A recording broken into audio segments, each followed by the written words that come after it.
سلامونه، مینه او درنښت ټولو اوریدونکو ته. هیله لرم ټول روغ جوړ او خوشحاله اوسئ او دغه کانال سبسکرایب کړئ، خپل ملګرو سره شریک کړئ ترڅو نور ښکلي داستانونه تاسو ته خپور کړم. په دې کانال کې هم پښتو ریښتیني داستانونه او هم په دری داستانهای واقعي نشر کیږي. نننی داستان له دې ځای څخه پیل کیږي. عشق کې دوکه شومه. مور و پلار مې 10 اولاده درلوده چې په 10 کې زه تر ټولو ښکلې ومه. د همغه لپاره نوم مې هم زیبا ایښی و. موږ په امام صاحب ولسوالۍ کې ژوند کول. مور مې په ماشومتوب کې واده کړې وه، 10 کلنه وه، مګر پلار مې هغه وخت کې د 10 کالو څخه پورته و. د همغه لپاره زما مور سره ډېر تفاوت سني درلوده. زما پلار بوډا و، کار یې نه کول. زه ډېر نازدانه ومه کور کې. ما هم هېڅ کار نه کول د کور په کارو کې. تل خپل عمه کره تلمه. عمه مې ګیله موږده او ما هم زده کول. زما د عمه یو زوی و، زما څخه 15 کاله مشر و. په ماشومتوب کې چې تلمه هغه زه یې ډېر ځورولمه. کله چې هغه نوي زلمیتوب ته رسېده پلار یې ایران ته ولېږه. 2 کاله یې ایران کې تېر کړل. بېرته وطن ته راغی. کله چې راغی ځوان و، ډېر ارام سنګین زلمی ترې جوړ سوی و. د ایران څخه راغی، ټول ورته خوشحال و. مور و خویندې ویل چې واده ورته کوو. کله چې هغه راغی سبا ته یې زه لاړمه د ګیله موبدلو لپاره چې مصطفی مې ولید. مصطفی راغی کوټې ته او دروازه کې ودرېده او ویل زیبا ته هم پیغله شوې یې. ما ویل په ماشومتوب کې دې څومره ډېر وهلمه. مصطفی ویل هلته نه پوهېدم. کله چې مصطفی ولید څوک نشته کوټه کې ما ته ویل ته زما د مور انګور کېږې. زه وشرمېدم او له کوټې څخه ووتلمه. راغلم کور ته. سبا لاړم نه.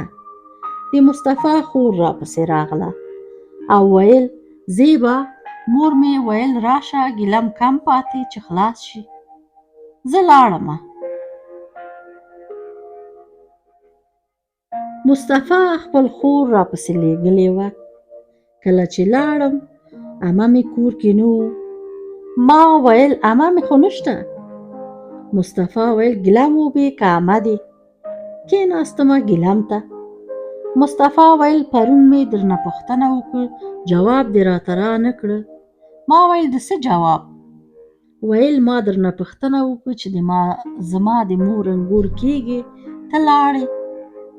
زه وشرمېدم او مصطفی زه یې ښکل کړمه. زه پاڅېدم او کور ته راغلمه. ډېره خوشحاله ومه چې مصطفی ما سره مینه لري.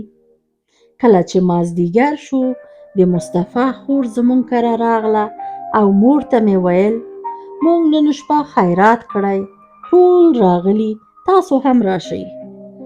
مور مې ویل چې زیبا ته جمیلې سره پاتې شه، هغه مریضه ده، دوا ورته ورکړه. ما ویل زه ځمه. مور مې ویل ښی ته چې ځې زه پاتې کېږم، ته لاړه شه. بیا زه پاتې شومه. کله چې شپه سو جمیلې ته مې دوا ورکړه چې د کلا دروازه ټک ټک شو. لاړمه دروازې ته، ګورم مصطفی ده. دروازه مې ورته خلاصه کړه. ما ته یې ویل وریځې مې راوړې، جمیله ویښه ده؟ ما ویل او لا ویښه ده.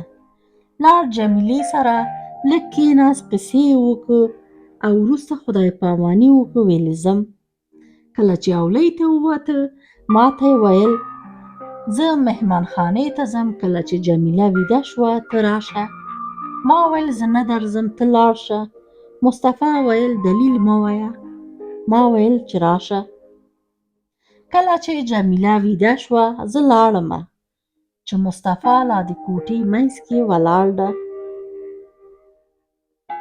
ما نه لاس چارپیر که او زه یې په غېږ کې ونیولمه. هر څه مې ویل چې نه، مصطفی ډېر قوي و، ما نشو کولی ځان ترې خلاصه کړم. خو کله چې زه په ویښه سومه ګورم چې زما د حیا حافظت پرده هم تلې ده. ډېر مې وژړل. کله چې په ژړا شوم مصطفی ماته ویل لیونۍ ولې ژاړې، واده کوو دواړه. ډېر ماته ناز راکړ او مصطفی لاړ. زه راغلم خپل اطاق ته. خوب رانغی، تر سهاره مې ژړل چې ما دا څه غټه ګناه وکړه. سبا سې شو، زه سبا عمه کره مې لاړم نه د ګیلم اوبدلو لپاره. ګیلم خلاص شوی و. څو ورځې لاړم نه.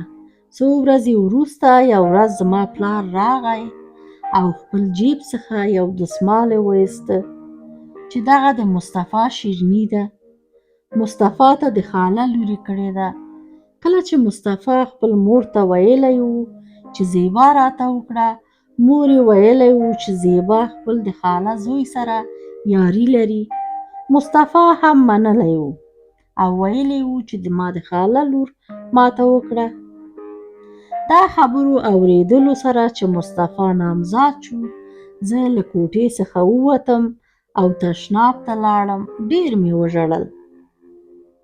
ژړا خپل د تللي حیا عزت لپاره، نه د مصطفی لپاره. د مصطفی واده هم تیار شو. واده ته لاړم نه. تل به مې سوچ کوو، تل به مې ژړل. په دې وخت کې ماما مې له ښار څخه زموږ کلي ته راغی. ماما مې انجینر و. یو پروژه یې نیولی و. یو بخت جامې هم ورسره و. ویل تر څو کار مې خلاص شي تاسو کره پاتې کېږم. ماما مې هر شپه موږ کره راتله. یو ورځ ماما مې وختي راغی او مور ته مې ویل چې زما تبه ده او زکام یم، لږ آش راته پوخ کړه. مور مې آش ورته پخه کړه.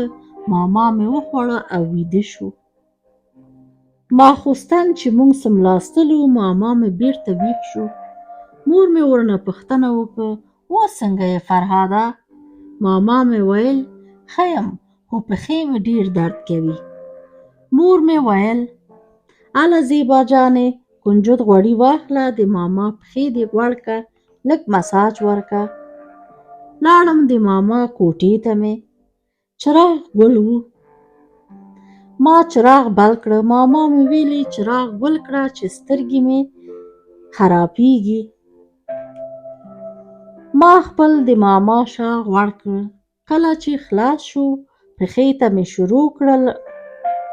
غوړ مې واچاوه او مساج مې ورکوه چې د ماما آواز مې لکه زګروی زما غوږ ته راغی. ما خپل سر وړاندې کړ چې ولې ماما مې داسې کوي. کله چې ما سر وړاندې کړ ماما مې زه یې کلکه ونیولمه او سیملولمه. ما هم هېڅ ونه ویل. مصطفی مې په یاد شو. یو وخت کله چې ماما مې جګ شو ما ته یې ویل ما څه وکړه، ځکه زه او زما د ماما جامې تن کې نه وو. ما ویل تا داسې کار وکړه. چراغ یې ولګاوه، توشک یې ولیده. ویل ولې دروغ وایې، که ما هغه کار کوو اوس به وینه وه. ما خپل د عمه زوی کیسه وکړل. ماما مې تابلیتکه خوړلی و، نیشه و، په ځان نه پوهېده. ډېر پښېمان و دواړه، خو شوی کار سوی و. نور کله چې سهار سو ماما مې لاړ. نور هېڅکله موږ کره رانغی. کله چې 4-5 ورځې زموږ کره رانغی مور مې ویل ولې فرهاد ماما دې نه راځي، خفه شوی، تاسو خو به څه نه ویلي ورته. ما ویل چې دغه یې ځای ده، باید ووایم، که نه سبا ما چاته ورکړي یا هغه هلک ما وژني یا که بیرته راولي مور و پلار ما وژني. ځکه د ترکمن خلک د جنۍ پیغلتوب ډېر مهم ګڼي. کله چې ما خپل مور ته دغه کیسه وکړه، مور مې زوړ شو. مور مې ډاکټر ته بوتله. شکر مور مې بیرته ښه شوه. وروسته له هغې څخه مور مې تل ژړل. ټولې خویندې مې واده وکړه. خلک به ویل ولې زیبا نه ورکوې؟ مور به مې ویل زیبا مې خپل خدمت ته ساتلی. پلار مې مړ شو. زما 4 ورونه ترکیه کې وو. مور مې خپل زامنو سره مشوره وکړه چې موږ تاسو ته درځو. ورونه مې ویلې تاسې ایران ته راشئ. لاړو ایران ته. کله چې ایران ته لاړو، هلته زموږ یو همسایه و، هغه هم افغانه وه. هغه زما مور ته ویل زیبا ولې نه ورکوې؟ مور مې ویل زیبا کونډه ده. هغه ښځه ویل هغه څنګه؟ مور مې ویل زیبا وطن کې نامزاد و. شیریني خوري مو کړی و. نامزاد یې ملي اردو کې و، شهید سو. هغه ښځه ویل نامزاد ولې کونډه شي؟ خو نامزاد واده خو لا نه و کړی. مور مې ویل سادهګکه زیبا نامزاد سره هم بستر شوی و. اوس مجبوره یمه د کونډې په نوم ورکمه. هغه ښځه ویل زما زوی ته یې راکه. انګور مې په ولادت کې وفات شوې ده. اوس زوی مې ښځه نه لري. مور مې زه یې هغه ته ورکړمه. نامزاد شو. واده مو تیار ده. لا واده مو نه ده کړی. کله کله خپل سوچ کې وایمه چې کاشکې مې وختي مور ته ویل څنګه ټول ستونزې اسانې سو راته. مور مې زما ټول ستونزو ته د حل لاره پیدا کړه. خپل د ژوند کیسه مې ولیکه چې د زړه بوج مې لږ کم شو. زما ټول نجونو ته یوه مشوره ده چې تر څو واده ونه کړئ، حتی خپل نامزاد سره هم اړیکه مه نیسئ. دا و زما د ژوند کیسه. ګرانه اوریدونکو، دغه کانال سبسکرایب کړئ، خپل ملګرو سره شریک کړئ. تر بیا تاسې په پاک او مهربان رب سپارم. الله مو مل شه.